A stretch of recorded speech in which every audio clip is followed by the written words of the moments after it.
And live on Facebook, live on Instagram. Let me double check as people come in, come in, come in, come in. Let's see here.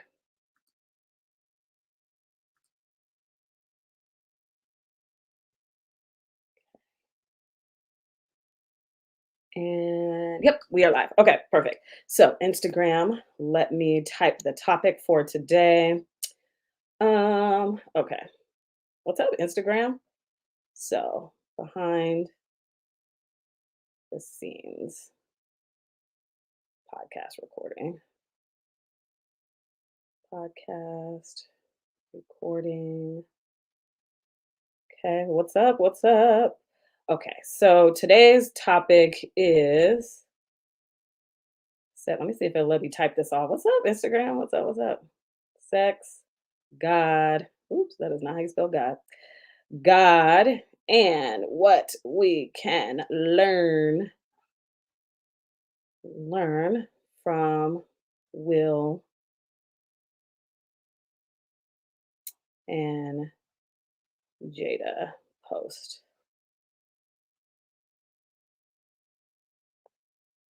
And okay. Okay. What's up, y'all? Okay. So if you are watching on Instagram, if you're here every week, you know that I always do a kind of behind the scenes angle of my podcast recording. I record my podcast live here on Facebook once a week, and then I put it on my actual podcast, which is on Apple Podcasts, Spotify, and more. I put the audio up there. Every Thursday, a new episode drops. So today, I'm actually going to be recording with one of my Bison sisters. Like, I'd be so mad when I meet somebody from Howard and we went to Howard at the same time. And I'm like, how come we didn't know each other then? Because you're so cool. We would have been friends, blah, blah, blah. So today's topic that we're going to have is with Candace Anderson, and we'll call her C for today. She is a licensed therapist, advocate, and speaker.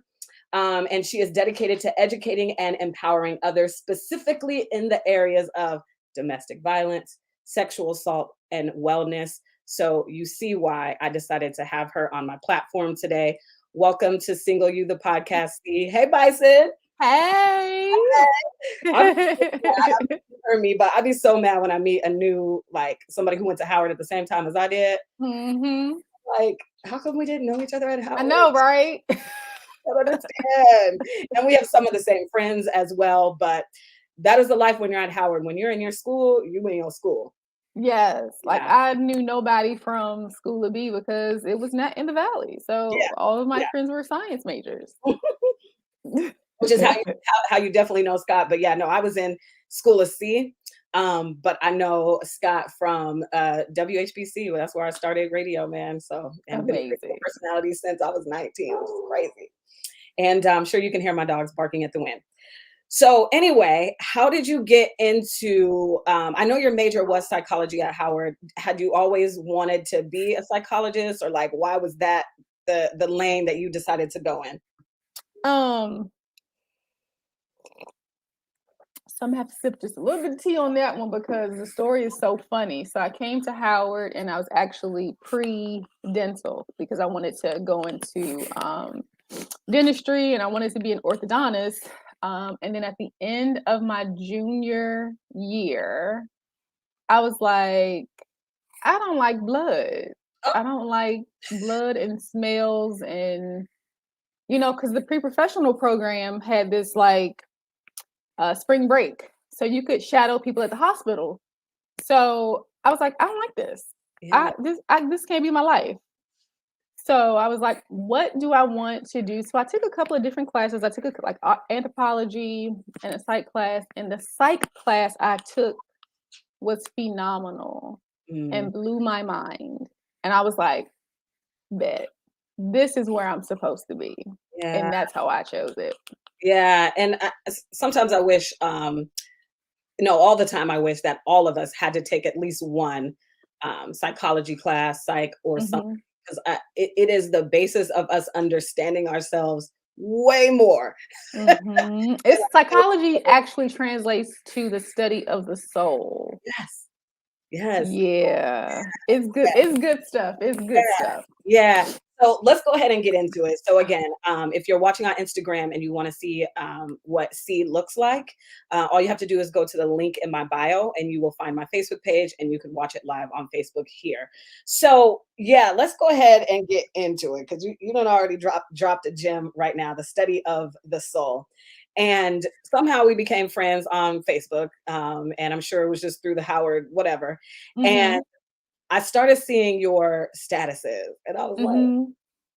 like, hold on, look, over here dropping gems and saying Thank things that you. I'm like, wow, I wish I could have said it that way, or she's saying exactly what I'm saying. And then I found out that you were a psychologist, and then you are also in this lane of wellness and sexual health and domestic violence, which is the lane that I'm in. So I wanted to have this conversation specifically with you around what we can learn about Will Smith and this whole Jada whatever's happening, because everybody seems to be up in arms about Will and Jada. And when I say everybody, I mean Black men specifically, whatever.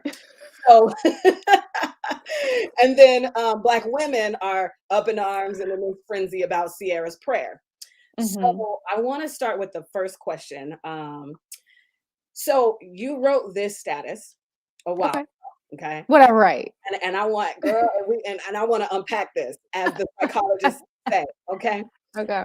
You said, prepare yourself for that which you hope to manifest. Why? So you can honor, grow. You can honor, grow it, and keep it.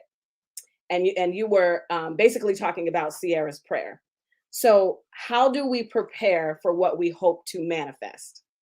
What did you Okay. mean by that? What were your thoughts behind writing? Oh yeah, certainly, certainly. So one correction, I'm not a psychologist, I'm a licensed therapist, so I just have to be very clear about my Yep. credentials.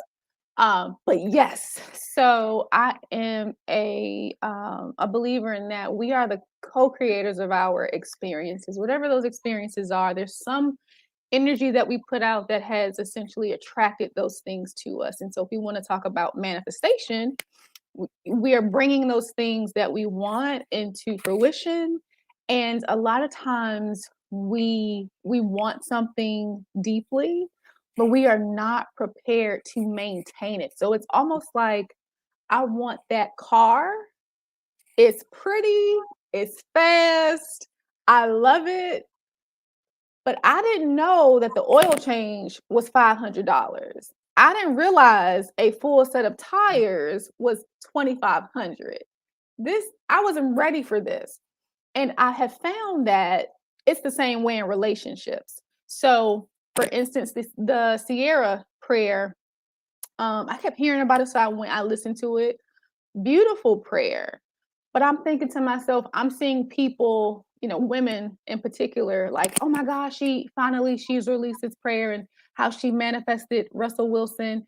And I'm like, yeah, sis, but have you done the inner work that is required to be able to keep, and I'm not talking about, keep a man, but that is literally required to maintain such a beautiful gift? Are Have you done the inner work, right? So the opposite of that would be, are you cold? Are you mean to men? Somebody inboxed me today and said, I need you to teach me how to be nice to my man. That's sad. I mean, I love the self-awareness, but and I was gonna ask this later, but since you're here, let's go ahead and get into it. I want Okay. your thought though. Did you want to finish that thought? Or So yeah, so essentially I'm asking women, like, sis, you're praying this prayer, yeah, but are you in a space to not only receive this thing, but are you in a space to be able to maintain, and not just maintain it, yeah. but to grow it, to Yeah, honor it? yeah, yeah. Yeah. And so I want to be specific on who we're talking to right now, at least for my platform. This is my ideal client. You are a professional Black woman of faith who is Mhm. struggling in this area of relationships. And you want to learn how to fall in love with yourself and you want to learn how to set and keep boundaries. That's what I do on my platform and inside of Single You Academy.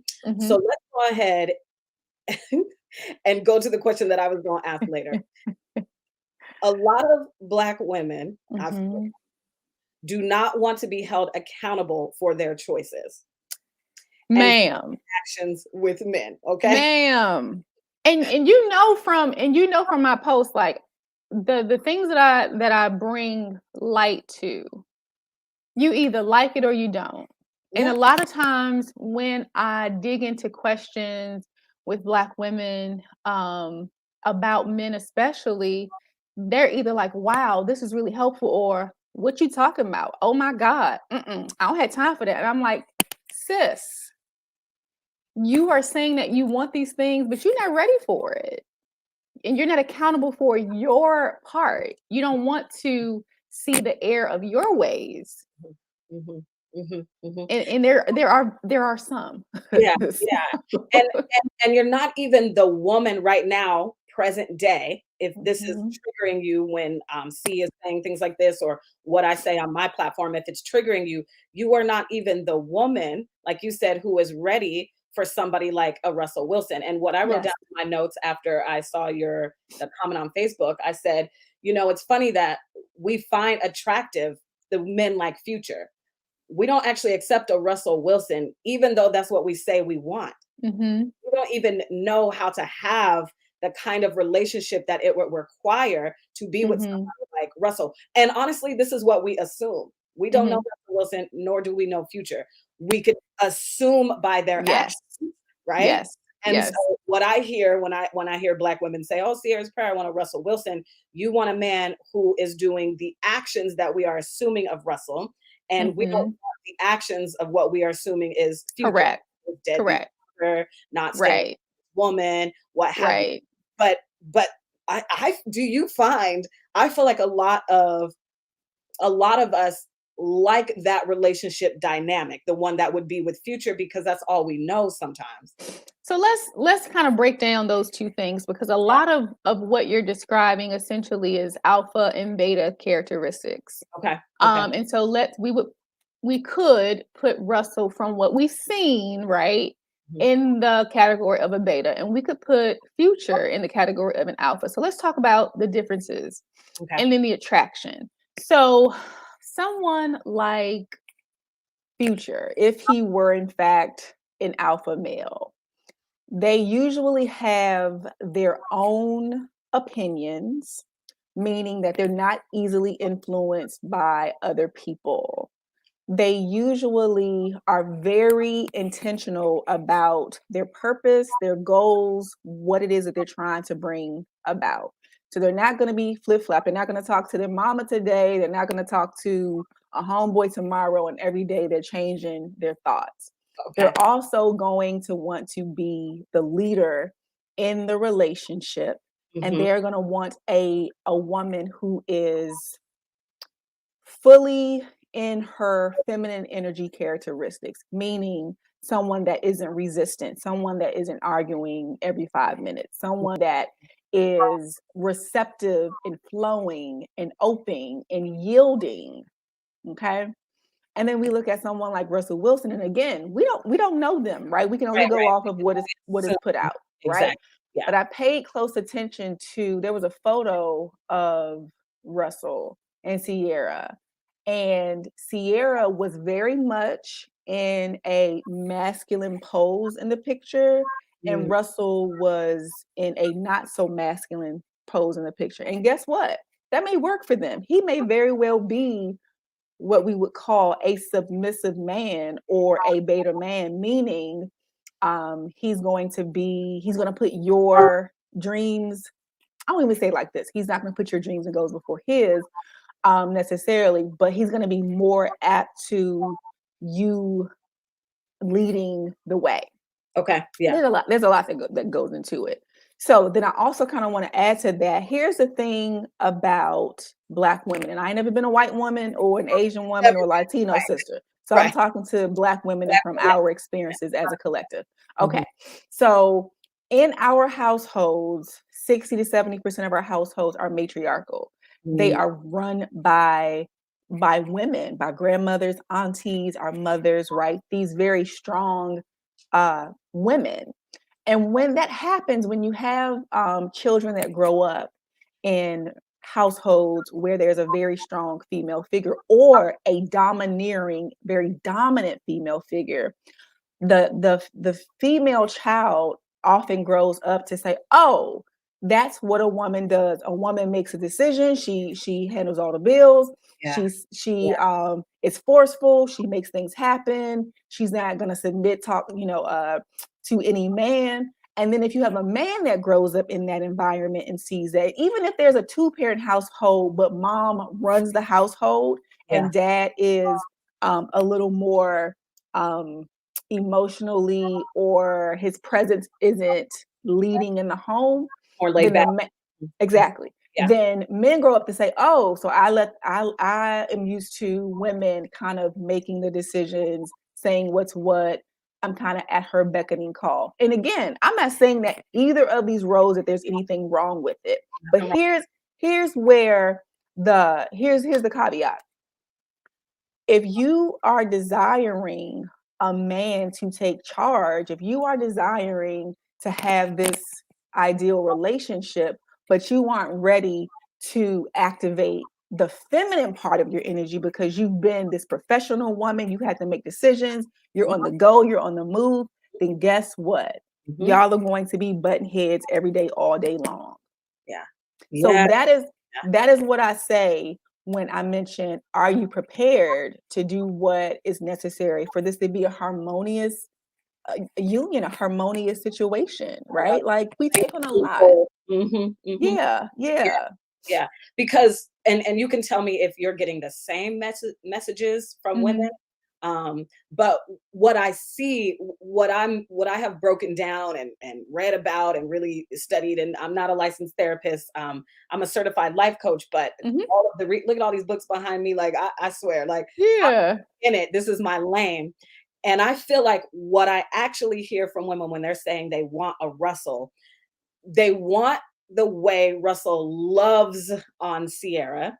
They actually don't want to be the leader that Sierra may be in that relationship from kind of what you have gathered. But they want the love that Russell is like, he's so dope. He loves, we could tell, right? Like whether he's putting on a show or not, it is coming off very well that he loves Sierra.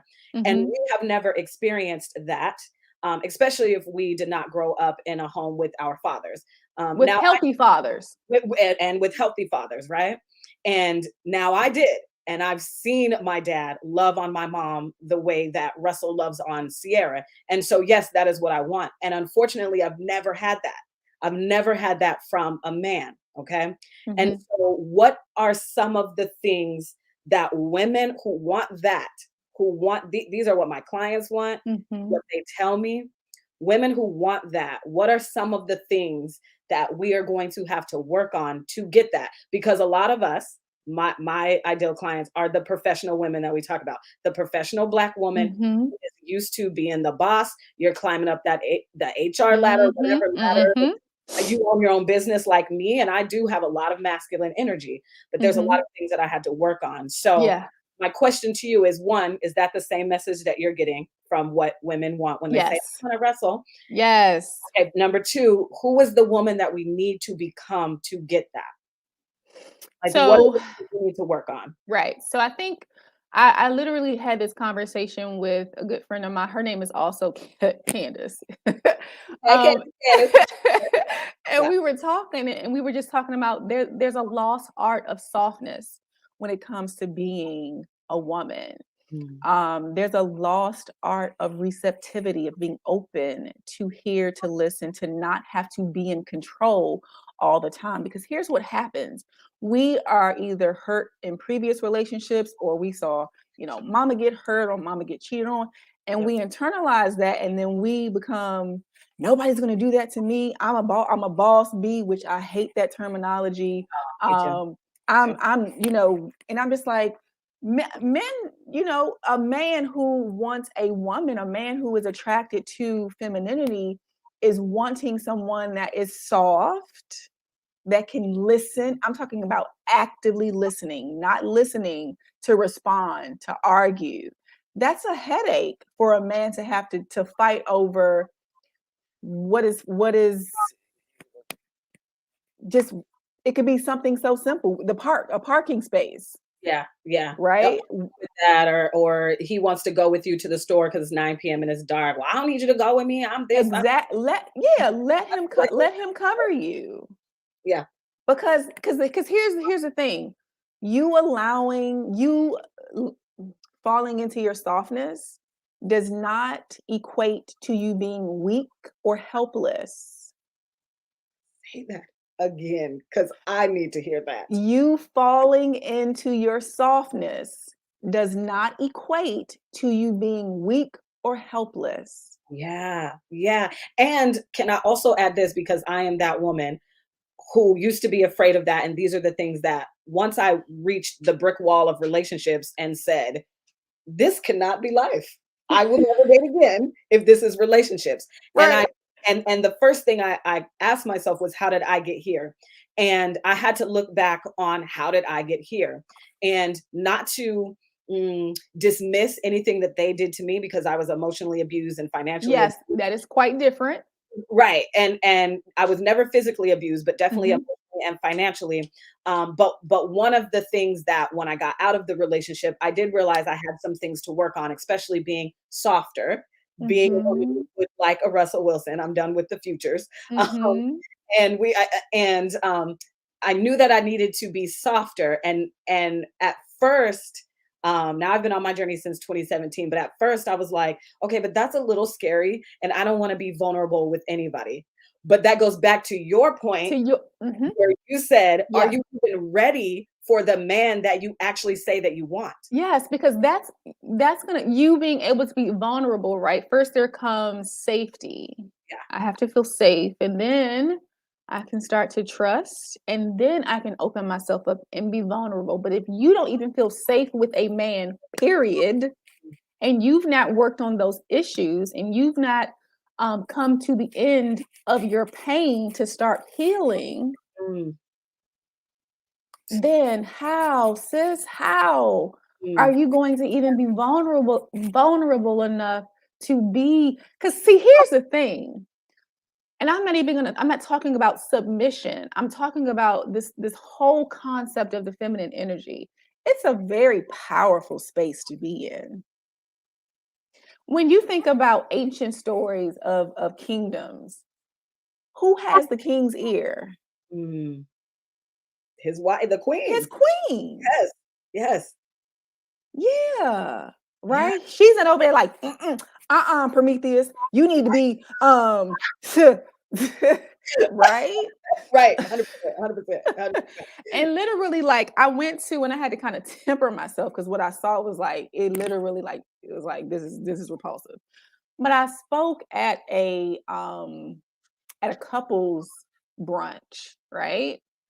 And the event was beautiful, but the hardness of the women, even the women that were there to share their stories with their spouse, the body language of the husbands, like they didn't even want to talk, like the women were taking over. And when I got up to talk about the very same concepts that you and I are discussing, I saw eye rolls and I saw neck rolls and I saw, I don't know what she talking about. I said, your word, like your presence is supposed to be as sweet as honey to Mm, your man. yeah.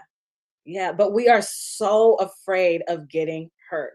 We are So so afraid. afraid of repeating the patterns that a lot of us saw in our households. But guess what? Let's talk about how you get hurt, right? Number one, by abandoning yourself. Mm, Okay.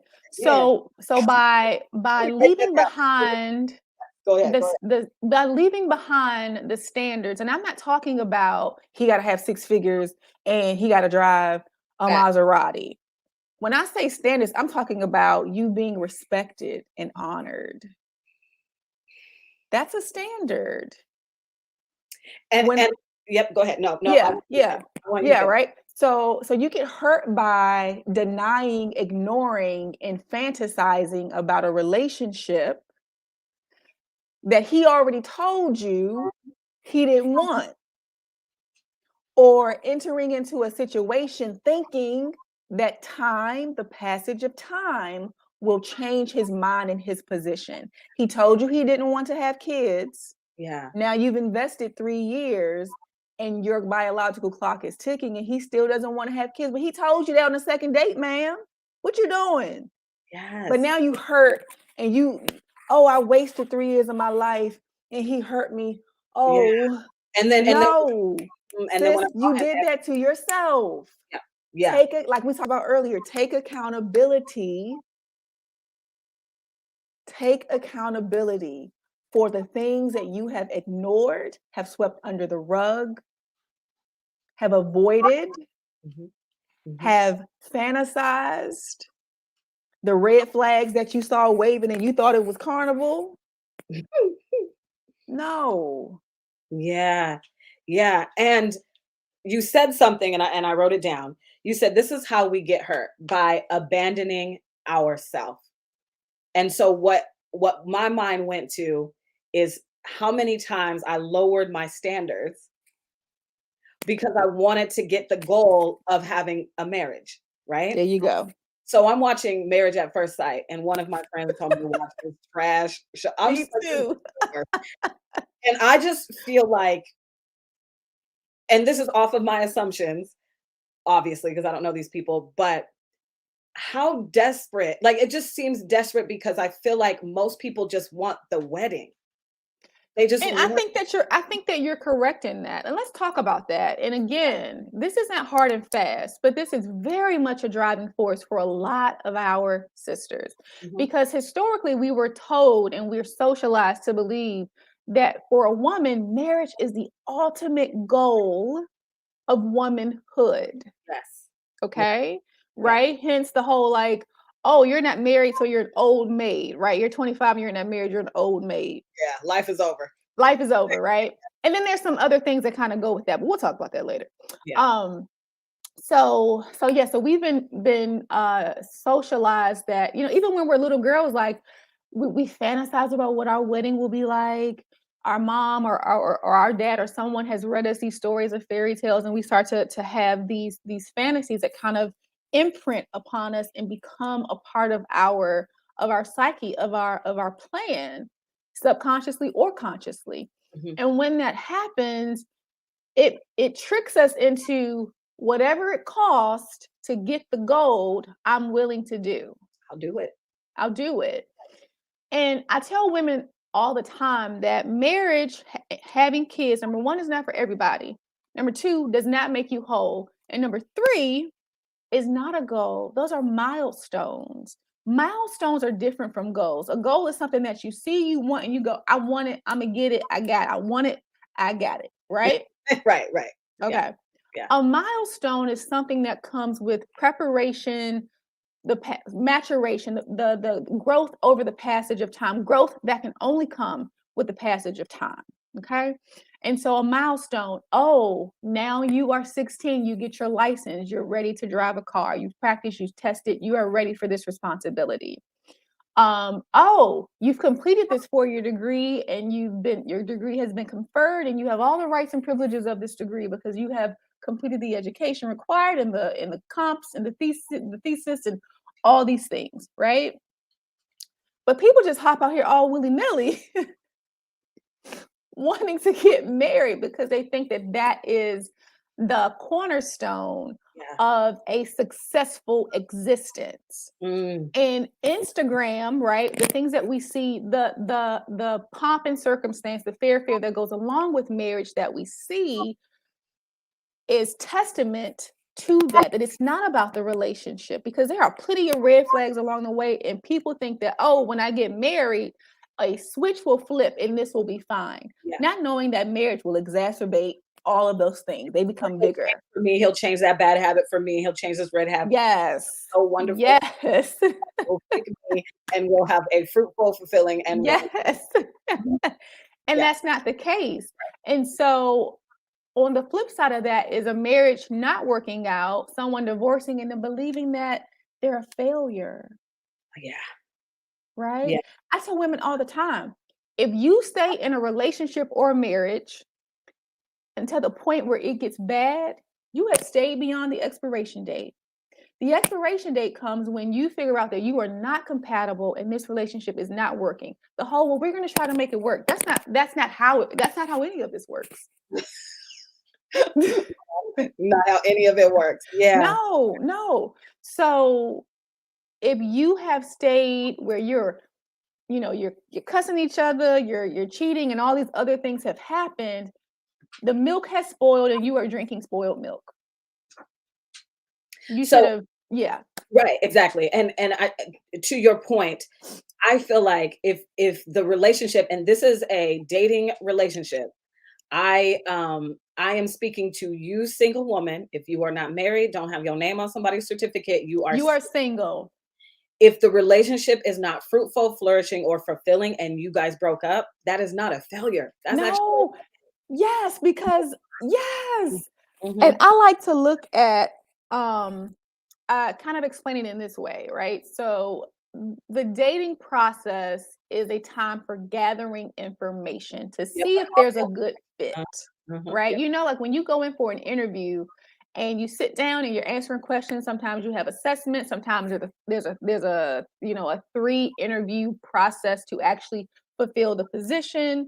And even when you get the position, there's a 90-day probationary period, right? To see, do we work together? Is this a good fit? And if we're not, then we can separate, because if not, we're going to harm the company and you're probably going to do some harm to your reputation, right? Yeah. So if you're in a relationship and you're gathering this information, hygiene is an issue, right? Or oops, wait a minute, he's not savvy financially, or he has a character flaw that is systemic. Whatever that character flaw may be, or you want kids, he doesn't. Yes. You're Muslim, he is not. Yes. You prefer you have kinks that he does not, and he is completely vanilla. These are times to gather that information. Yeah. Or he's quick to anger. He's extremely insecure. Those are the men that I run into in my past. Unhealed Rika. And all my exes were very insecure, and they were about like where they felt my place in this world was. They were very jealous of my 2-parent household and my being a radio personality, owning my own house. Maybe they didn't have those things. And when you don't like yourself, those are the things that can make you insecure. So then you take that out on me. They become very controlling. There are all of these red flags that we pass up. But we'll say, I don't know if you're on Twitter, but there was maybe 4 weeks ago or something, everybody was airing out what red flags were. And none of them that I saw were real. The real ones that you need to be watching out for. What red flags like manipulation look like, and controlling and stuff. Right. Like, oh, if she don't like Jordans, that's red flag. Or if he don't know how to cook, that's red flag. Yeah. Like, no. Right. So many red flags that we pass up, and then we get a year in, 2 years in, and we act like we're surprised because he is being who he's always been. So I want to interject for a minute, because you said something that I want to offer an alternative vantage point on. When you were listing the things that the men in your past that you perceived they were jealous of, right? Yeah. I hear that a lot. And actually what I find is that they're not jealous of a woman's self-sufficiency, because actually most men would like for a woman to be self-sufficient to an extent. But the issue, right, the rub comes in where, because the woman has accomplished all these things, she believes that she does not need to be soft in the relationship. And he's not, because she has all those things for herself, he's not earned the position or the right to exert some sort of leadership role in the relationship. Yeah. And that sometimes is the rub. Now, 100%. To your point, also what you described in another scenario could very much be someone who's abusive, who throws up your degrees in your face, who says, you're spoiled, your daddy spoiled you, those kinds of things are abusive, Yeah. right? So that same set of circumstances with different men could mean different things. Well, and I will say this. Yes, a part of me was very like came off as if I didn't need you because I have a Yeah. masculine energy.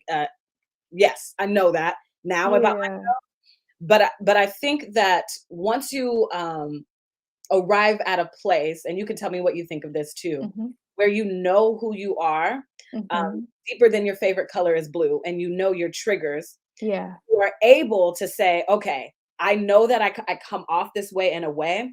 So I Mhm. need to make sure that the man that I'm dating isn't really triggered by that. Therefore, he will then abuse me. So I was dating men who were extremely, like I said, insecure within themselves. And that triggered something in them that made them abuse me. And no, I was not throwing degrees in their face. Well, I got this or Mhm. I got that. It's Mhm. kind of the way that my personality is. Mhm. I did not let them in a lot, especially. Mm. And again, it does not negate them abusing me because that was Right. that 2-year relationship that I was in. In fact, our mutual friend Scott, I literally had to call him on the phone and cut him off because my Mm. boyfriend at that time told me, "Well, if you really love me, he didn't like me having male friends." And so he was that type of male, and he had a lot of insecurities Okay. in him that now I just give him grace because I understand now because I've done the work on myself where that would have come from, Right. his family dynamic, and there was a lot. Right, but you knowing that you didn't cause that. Right, exactly, like, I can't make you exactly, 100%. Yeah. Yeah. So, no, you are so right that, Yeah. again, it goes back to what we were saying earlier. We have to understand who we are and be honest with ourselves. Can we actually be the woman that we say we wanna be to get the relationship that we say we wanna have? We have to Mhm. go on that journey. And so I do wanna get on Will and Jada. We have not even touched on them yet. Do that because we touched on it, and I just wanna make sure that, that you walk away, you listening, with a tangible, way to describe abandoning yourself, because that's what a lot of us do, and then we get in these relationships repeating patterns, and so I'm gonna give a tangible example, and I do. I would abandon myself by having sex with men, thinking that this was just the cost of dating. This is the price. So I would lower my standard, abandon myself on the standard that I had been saying since high school. I'm gonna wait till I'm married or what have you. Mhm. I would abandon myself, then get into these situations that always broke my heart. So I never actually guarded my heart and took the data collection in on who this man was and to see Right. if he was suitable for me. Right. So that I just wanted to give a tangible example of that. And now let's move into how women can be toxic. I want to give tangible examples of that too. Um, I know that I have some girlfriends, and Okay. obviously not, don't do this, who go through the phone, like their man's phone. Going through the Oh. phone, okay. I think that is extremely toxic, but I would love to hear your Ooh. Mm. Let's talk about that because I actually post about that often. I've been married for almost 17 years, and I have never gone through my husband's phone. And even before I met him, previous partners, I was never one to go through somebody's phone. And one, it's several reasons. One, a phone is a piece of personal property, right? That's personal property. I have the same respect for people's phones that I do for people's diaries and journals. Mm, mm, And so when you go through a person's phone, you breach privacy, you breach trust. If you are suspicious, then you need to ask questions. If you feel like you don't have the answers and the answers that you're given are going against your intuition, then you need to start taking inventory about the relationship and decide, right. do I need to remain in the relationship? Because guess what? Going through a person's phone, catching a person cheating does not stop cheating. No. We just get better at it essentially. Yeah. Yeah.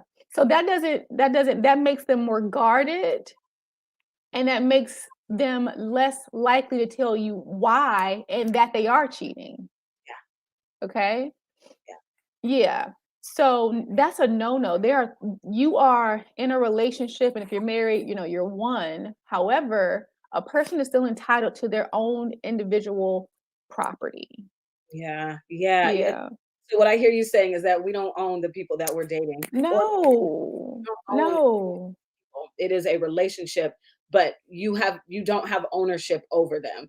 And Correct. honestly, I truly believe that, all darkness comes to light. So if you're cheating on me, I'm gonna find out eventually. And then I know that that is not going to kill me, and I'll do Mm-hmm. it if I want to. You Yeah. know what I mean? And so 'Cause understanding that you are not going to shatter and break like glass because you find out that somebody is cheating on you. But then the other part of the cheating piece is signs are always there, number one, even if it's just your intuition telling you, trust Yeah. your gut. Yes. The other part is so sis, when you find out the truth, what are you going to do? Are you going to leave Mhm. Mhm. Mhm. or are you going to stay and he decide or she decide depending on, your orientation that they're still wanting to have this second partner. So if that's the case, are you in a place where you're like, okay, what is it that you are needing that one relationship doesn't? So see, knowing the truth causes you to have to look at yourself. Mhm. Yeah. Yeah, because now what are you gonna do? I What are remember you going to do? yeah, I remember watching, and I'll say this point and then we'll move on to, Will and Jada. I do remember watching Dr. Phil, and, this woman was upset that her husband had cheated on her, right? Mhm. And they were 2 years removed from that, and she was still punishing him for the act of cheating, even though she decided to stay and work on the marriage. And Dr. Phil said, "What are you afraid of?" Right? And she said, "Well, that he'll cheat again." And Dr. Phil said, "And if he does, and what? Do you die?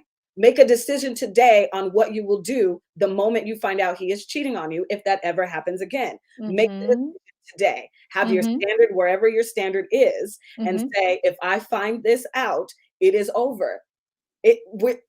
I think that a lot of us have to stop thinking that we are so fragile and that like we are going to immediately die. I do know that it is traumatic and it's sad when breakups happen, Mhm. but I want us, and you from your standpoint, I want to hear too, but I just feel like we're so afraid of dating and getting close because we don't want to be hurt.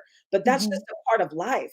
And for my faith-based women, we are Christian, and God does not promise us this rosy butterfly unicorn life. He actually says, "Count it all joy if you go through trials and tribulations." Do Mhm. I believe that the trials and tribulations need to be a man cheating on you? No. But what I'm saying is, you are not going to die. You are not that fragile. Right. And here's the clinical basis is that if an affair happens, it's not just the cheating partner's accountability that needs to be taken into consideration, both parties, because usually people will make their needs known or um their propensities known before the affair happens. Mhm. Yeah. Oftentimes it's not heard, it's not validated, it's minimized. Something as simple as, oh, when I come home, my wife acts like, I annoy her. She belittles me. I feel emasculated. And then you got this woman at work that listens to you, that takes your advice, that asks for your assistance, Mm. that is kind, Yeah. right? But you've already talked to your wife about like, I don't like the way you treat me. I don't like the way you talk to me. You're controlling all these things, right? But you just, well, I don't know what to tell you because you should. My mama was like this, my grandmama was like this, Mhm. whatever, whatever. And I'm a strong black woman. Yeah. He's told you Mm. in so many words that this is unattractive, not arousing, Yeah. hurtful, harmful, Yep. right? But then when you find out that he's seeing Susie from work, you have a whole come apart. Not Susie. Yeah. You Mhm. have a whole come apart. Because here's the thing also. Black women, we have been indoctrinated. We have been programmed to have a disdain for our men like no other race. Mm. Oh, that's so good. And to be so annoyed by them and To be turn. so annoyed and frustrated. Men. Oh, black men. Oh, they are dogs. Oh, Yeah. I'm like that. Like, good Lord. Yeah. Well, sis, be by yourself. Yeah. Yeah. But then it's like we're schizophrenic because then we want to pray Sierra's prayer and get a Russell Wilson type of That we relationship can't keep. that we can't keep because we're so hard. Okay, so let's move on to Jada and Will Smith. So I have a lot of things to say, but I'm gonna let you say them first. This is what I want y'all to know what C wrote on her Facebook status, and I was like, bloop, like she doesn't whoop, say it for the people in the back. She said, when you address the elephant in your relationship, the skeletons in your closet, and your deepest fears, Jada and Will trigger you less.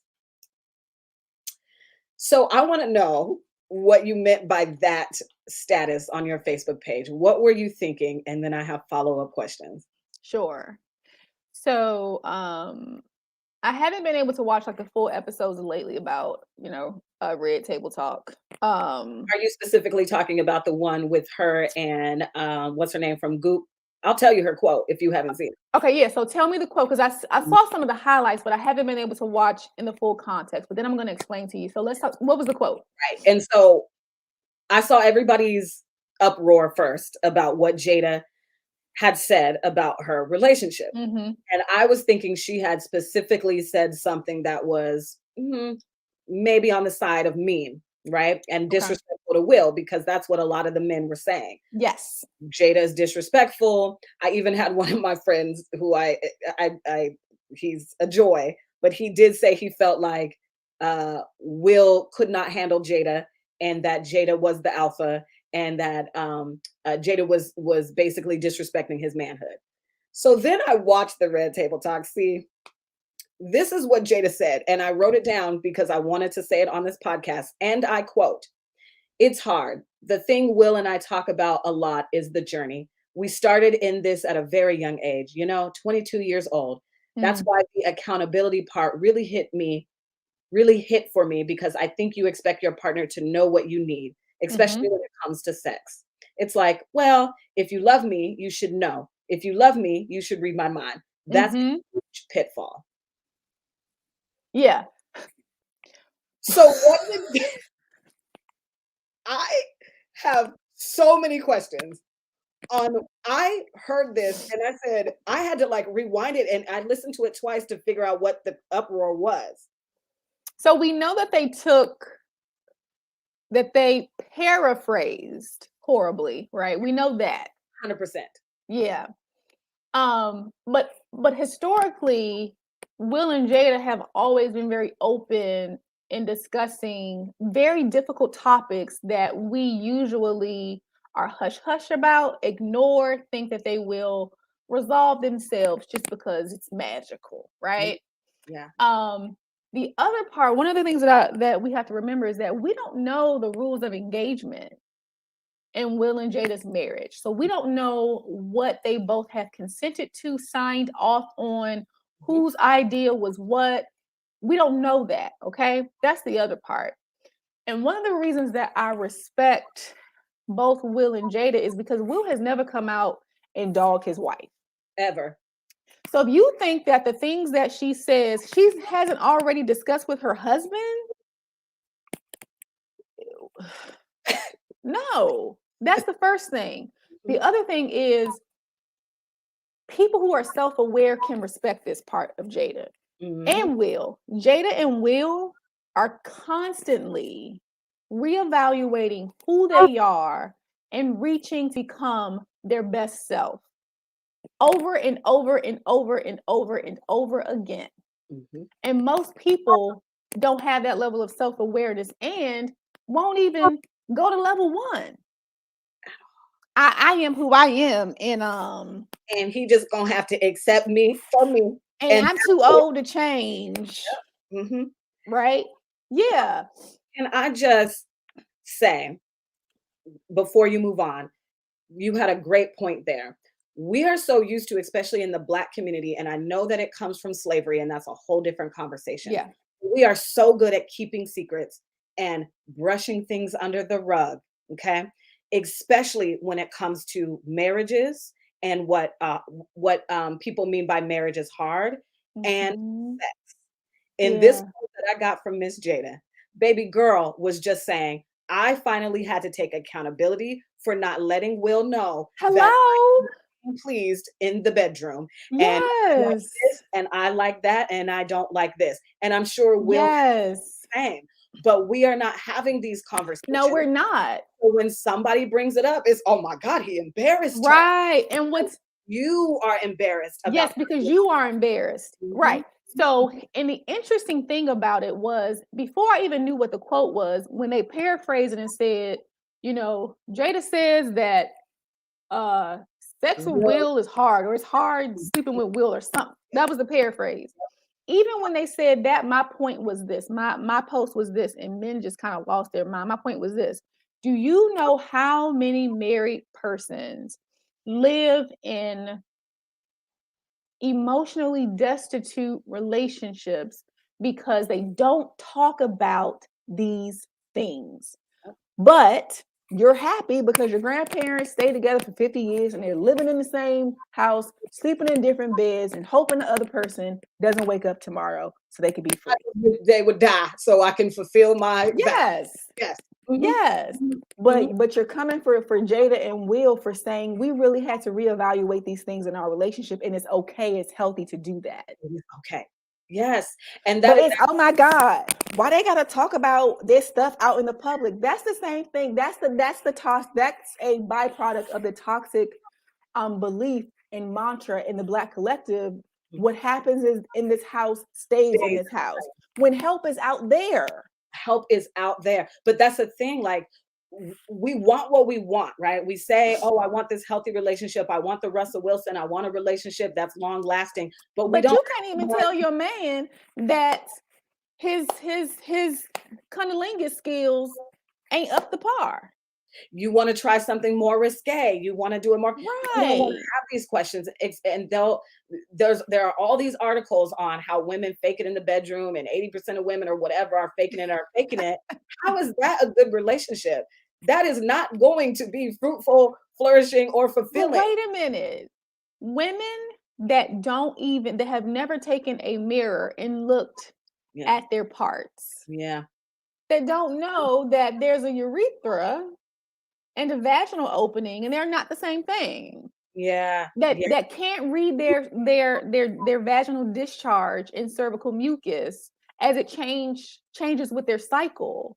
yeah. That can't tell if they have a yeast infection, if they're ovulating, like that don't even know their own bodies. Yeah. But you're expecting for a man who wasn't born with a vagina To just be able to, to be able to please you. to be able to But read. wait a minute. Mhm. But then you only give head on special occasions. On his birthday. On his birthday. On the night, girl. Mhm. Okay. Oh, wait a minute. Yeah. But then when you give it, it's begrudgingly. You mad. Come over here. You know? What are you doing? Yes. Yes. Yeah. Yeah. I want to, and so I want to go back to this too. So there was obviously Will Smith has his book Will out and he's doing all these interviews. And if Yeah. you have not watched the Will Smith and Oprah interview on Apple TV, I encourage everybody to watch that powerful interview because Mm. I've loved Will since I was 9. If you ask my mom, that was my first boyfriend. I thought me and little Willard Smith was gonna get married, and I still love him. And there's nothing Will can do wrong. I love him. Okay, love him. So Right. right, so I have his book. I'm watching the episode, and I did before I saw this interview with Oprah. Did think that their relationship was kind of messy. I mean, the whole August Alsina was messy to me, and I was just like, oh my God, but I love you so much, and I want you guys to win. But then when I heard Will say this, and I'll read it to you, Okay. I was like, Will and Jada are more on the same page than we think that they are. And I don't know them, obviously.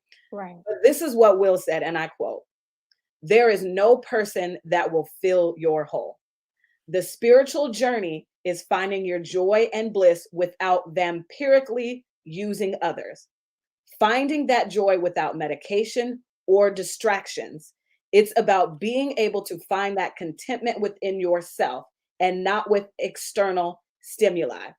Now, I had to look up the word vampirically. I said, what the heck with vampires? And yes, he does Yes. mean literally trying to Yes. suck joy and happiness out of others so that you can wear it. And then Mhm. Oprah went on to say, and then when you do come together, it's a whole nother level of It's intimacy. a whole nother level. And that is what we are missing, right? We Yes. don't even know how to master self outside of a relationship, Yes. that Yes. we are Yes. Yes. trying to find it within a man. If I could just get this ring, see, I would Because be so remember, I happy. said marriage doesn't make you whole, Yes. right? Yeah. And you hear people like you just said, like, because when I get this job, I'm gonna be happy. Yeah. Because when I get this house, Yep.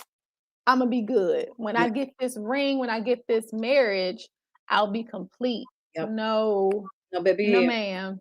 No. And I No, love how ma'am. you said that Jada and Will reevaluate themselves and their relationships often. And they are doing it not necessarily in front of us. I think they handle a lot of things behind closed Oh, doors. definitely. Then they decide, okay, let's share this with the I think collective. that they share the very powerful and the revelations that 100%. come from the work that they do. And because they're even talking about it, people think, oh my God, they're sharing too much. Like it really made people uncomfortable because people were even, if you saw commenting under my post, but sis, why they gotta tell everybody? You don't have to listen to it. You don't. You get choice in this You matter. can scroll, you can mute, you don't have to listen to it. But They if did not come their sit in your living room. They didn't come sit in your living room. they did not. But if their revelation, if their aha moments save and release and free and flow up another person's relationship, so be it. I'm telling you, So be it. it's freeing me. The journey that I've been on since 2017, and then I've been abstinent for 3 years now. Abstinent for 3 years now. Mhm. And the journey that I've been on, the hole that I found out that okay, let me start over. So once I got out of that emotionally abusive relationship, the journey that I went on was because I realized there were conversations that were not had with me. So instead of having this underdeveloped, over spiritualized, and over fantasized thought of relationships, I really wanted to get down to the nitty gritty and understand who I was, understand my values and my standards, and then do everything that I could to protect that. So I had to go on this journey of reevaluating myself on a consistent basis. It's Then every day. exactly, which then I will copy and paste in a relationship, which is exactly what you said Jada and Will are doing. They're on this constant reevaluation. It isn't this, oh, we meet each other, we lock eyes, I have the butterflies, and then we'll have this peaceful, fulfilling relationship for the rest of our lives. No, No, it is because our grandparents, our parents did not have these conversations with no. And them. that's why your grandfather had a whole family across town. And that's why your grandmother was doing her thing with the deacon. And hiding everything. Like we are such a secretive culture. And again, I know it comes from slavery, but it is at our detriment. And Yes. look at our relationships. So we end up being like Danny Lay and the baby. Because look, Ooh, nobody has child. a conversation with them about baby girl. When I say marriage is hard, this is not what I mean. It doesn't mean he gets Right. to disrespect you. It doesn't mean you should Right. go down and have babies with people you don't even know. Right. Actually, here is how you find a suitable partner. And let's Right. go through that. And let's teach you how to discern. And Let's for women, right. hmm And hmm for women too, because I want to bring up the I didn't see was it a video? Are you talking about Danny Lay or Yeah. oh yeah. So I didn't see the whole thing Because he like either. put her out, but he was saying that she attacked him. Yeah, so the baby went live because he was like, Ma'am, "Attack me." you don't get to attack a man because you're mad. No, you don't. That's domestic violence. That is domestic. Oh, that's another thing that going back to the list of how women can be toxic. We think that we can cuss out, hit, smash his forehead. Mm-hmm. And then the moment he does it to us is, oh my God, he hit me. Because I tell people a man has the right to defend himself, and your gender is not protection. And he's probably a little stronger than you. So you might want to check yourself Yeah. before him defending himself causes you pain. Right? Now that's different from a physically abusive man. That is very different. But I have seen men that have scratches, bite marks, been, hit with objects. Yep. He's driving and she's punching him, in the face, spat on. Yeah. That's not okay. It's not okay. It's not okay because you're angry because you're not getting the relationship you want. You have to, it is interesting to me and very sad. I started this episode with saying I wish everybody had to take at least one psychology, sociology course. Yeah. Because like you said, psychology is the studying of our soul. And that was the quote, right? Yeah. And my first pillar in Single You Academy is knowing who you are deeper than your favorite color is blue. So if you know your triggers, if you understand your values, if you understand how to discern, if you understand how to get the Russell Wilson that you want, we would actually have better relationships. And we would actually have a better single season before we get into a relationship, because now you would know yourself. And then you would not allow somebody like the baby to get even 2 weeks past. Like you would date him and then data collect and be like, nope, he's not the one. Because look at his character, right? And as Dr. Phil says, the best way to determine somebody's future behavior is to look at their past behavior. Now, I'm not saying that people can't change. Right. From what we see, yeah, the baby has been working on himself, and neither has Danny Lay. But so the other thing, right? Either of them, right? They're both kind of trying to fill each other's hole. But the other thing is, like, the baby's name is the baby. I'm not gonna date anybody. First of all, I'm not dating rappers. I'm 38. I don't have time. So I'm not doing that. So I'm not nurturing this rap dream that you have. Yeah, like I'm not doing it. Somebody else is. I know myself enough to know I'm not equipped for that. Yeah. And I will hurt your feelings. Yeah. So yeah. It's really that knowing yourself part and not being afraid to cut your losses. And stop thinking that breaking up with somebody or being single is a failure. Yeah. Like, if you are able to, what you want, your issues, what you attract, like, and then that's another thing of, women are sometimes like, I keep attracting the same kind of man. Yeah, you do keep attracting the same kind of man. So what is going on within you that is resonating with that kind of man? Yeah. And let me give you something tangible. Shout out to you, Kimmy, on Instagram. Yes, you can ask a question. Go ahead and type it, and we can get to it. We will. So this is what so I've arrived at a place where I am at peace, and I have healed a lot of the crevices. I've done a lot of the shadow work, and I have arrived at a place where I am at peace. And now I no longer attract those kinds of men that we complain about. I was just telling somebody the other day, I was like, yo, the last 3 men that I've talked to in this past 2021, they've actually, the caliber of them have been way higher. They have been up here. Now, it just didn't work out because it didn't work out, because which is okay. Right. Because even if they're a good man, it still doesn't mean they're for me. Right. I'm still looking for somebody who's suitable for me, and I'm suitable for him. But when I tell you, baby, hear me when I tell you this. Okay. You listening, who is on this journey of trying to figure out why I keep getting into these dysfunctional relationships and you are attracting these men. Once you do the work, you will attract better caliber, because you will be better caliber. Yeah. You will be a different woman. Yes. And so all of a sudden they start showing up, and then your pickings get better. Yes. And the side effect of that is dating better. Yeah. So, okay, this is what I want to end with.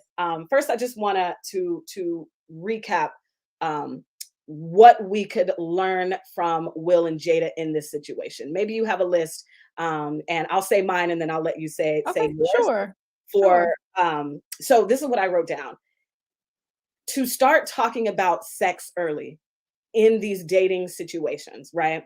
Now, I have taken sex off the table and I'm abstinent and will be until I find my suitable partner. It Hmm. doesn't necessarily mean we have to sign a dotted line of marriage, but Hmm.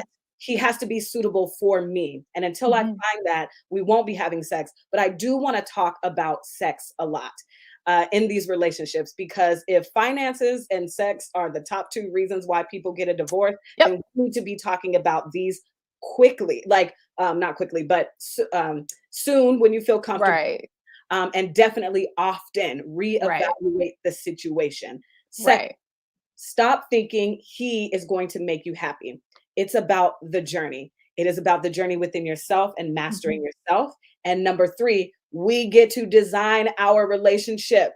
Okay. I know I said what we can learn from Will and Jada, but honestly, you need to set the standards for yourself and stop looking at, well, my grandparents were married Yes. for 2 years, or this is how the baby and Danny Lay are. This is how whatever guru is on Instagram telling you you need to date Hmm. this way and you need to do this. No, you get to design that for you. And the Yeah. quicker you do that, the better off you will be in relationships.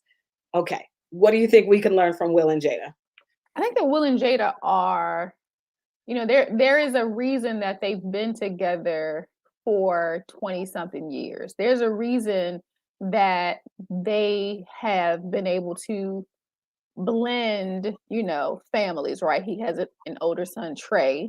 They all get along together. It all works very, very well. They had to come to that maturity, but they were open to and trusting. And it was very difficult in the beginning for them.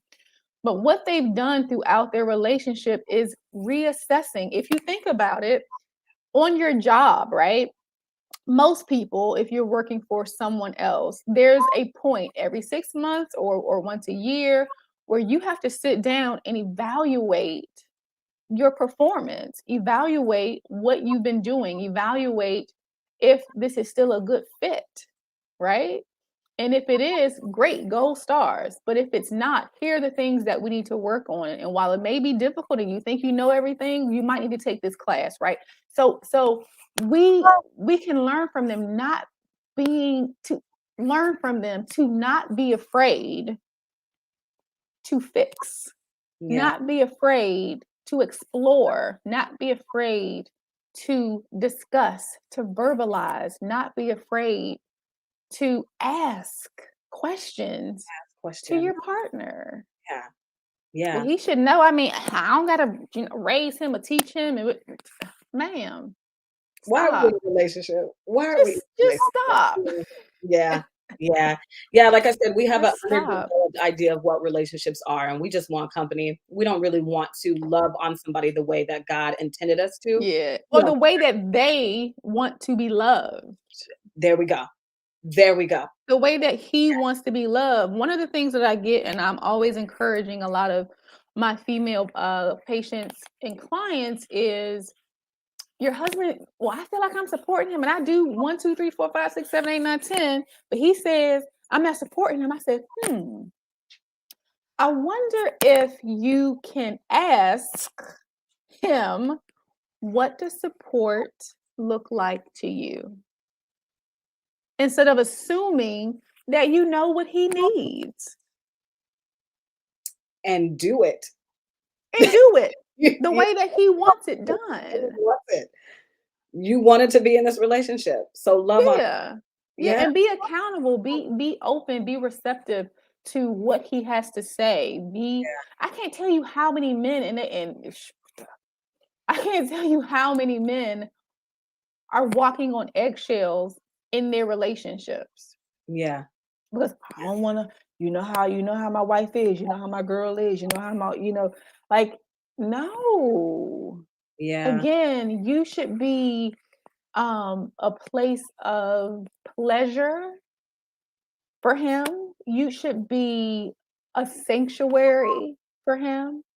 You should be sweetness for him. And he in turn should be that protector. he's anticipating needs of you, the family, the household before they even come up. Yeah. You don't have to, I don't want to say don't have to worry about a thing, but he very much is capable of handling those things, and you don't have to be in control every day, all the time, making things happen, because Yeah. you're allowing things to flow in that way. Yeah. Yeah. So I'm trying to figure out how I want to end this because I have so many more questions, but I know that we need to end We'll here have to pretty do a part two. right. Exactly. So I will. I have two questions from comments. So uh, Christopher says, "I'm looking for someone serious to be together with, but I find it difficult." If someone is finding it difficult to date, what would be some tangible advice that you would maybe give them? Because I have what I would say, but yeah, how would you answer that question? It's always you. Mm, that's so good. And Every there it is. time. Yep, and there it is. Yeah, it's Yeah, always you. and that's not to say like, oh my God, you're such a bad person, and there's That's something not wrong with blame, that's you. accountability. Yeah, Right? So then you have to start to explore, well, why am I attracting these people? What part of dating is difficult for me? Because mhm, you can only control yourself. yeah, yeah, You can't control the dating pool, yeah, right? So, yeah, yeah. And you said that, and it brought up this too. It's not promised. It's not a promise that God made. So for my faith-based women, which are my ideal clients, God never promised you a husband. And that doesn't make you whole, which is why it's not a promise on your life. You could die. So if I die today single, God is not going to be like, well, you were single, so you're going to hell. I'm still going to be, he's still going to tell me my good and faithful servant. So I think that when we believe that we just deserve this, I just, mhm, you are just, the universe, God, or whatever is just supposed to give mhm, this to me. This is right. just what's supposed to happen. That is why dating is difficult for a lot. Well, one of the reasons. There's another reason, which is fear. We fear a lot of Mhm, things, but I just want everybody to remember that it's not a promise. It's not. And now I don't know your conversations that you're having with God, and maybe He did promise it to mhm, you, and you feel like He did, and that's a different story. mhm. But scripturally, it's not a promise. In Yeah. fact, Paul says it's better to be single. So just remember that when you're dating. And then one more question was, um, what about the parents who keep raising these types of men? Women can't choose better if they're not being raised. To me, that's a scarcity mindset, and I'll Yes. let you answer as well, but I just I can't, um I can't be out here in these dating streets worried about how women are raising their men or how they were raised, Parents, yeah. right? Mhm. Yeah, like, I can't. I just need to when I meet him, then that is when, again, we data collect, and if he is not suitable for me, then okay, he's just not suitable for me. Because the issue, to answer her question directly, the issue isn't the kind of men that is being, that are being raised. The issue is the kind of man that she continues to attract. So again, the It's answer is you. always you. It's It's always you. you. For women and men, for For people in women and men, it's oh my always you. god, exactly. It's Because then I could say, well, what about these types of parents that are raising these kinds of women who are hard, entitled, selfish, unyielding, forceful, right? We could say the flip side of that. so how about this?